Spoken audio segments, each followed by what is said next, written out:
So you can take pictures with a film camera, and in this video I'm going to show you how you can make pictures with the Blackmagic Pocket 4K cinema camera. So how you can make a picture with the Blackmagic Pocket cinema camera is with the stills button right here on top of the camera. Press the button, you wait a couple seconds, and there's your still. You have decent pictures. These are good pictures, they aren't bad.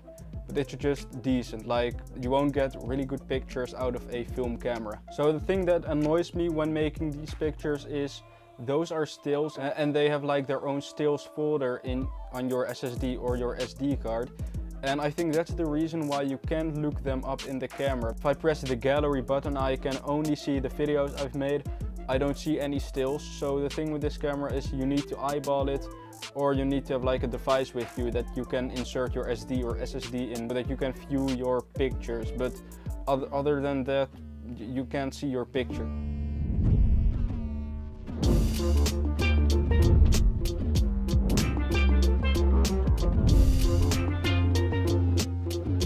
So that's how you can make the pictures with this camera. So what kind of pictures are they?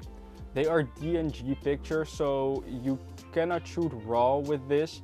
But the thing with DNG is you edit it the same as RAW in Photoshop. You have the RAW specs, like you can see your ISO, the f-stop, the field of view you've shot this at. All that information is seen in Photoshop, and you can edit it the same as a RAW picture. It's like the same edit process as the RAW, but DNGs have like around 20% less color information as RAW. This camera shoots 12 bits 4K. The photo quality that comes out of it is 8 bits because it stays still instead of a RAW video, and it's DNG. So the thing with the bits are, those are color information, and here's an example with 8 bits on the left side and a higher bits on the right side. So you'll see most of the differences with gradients.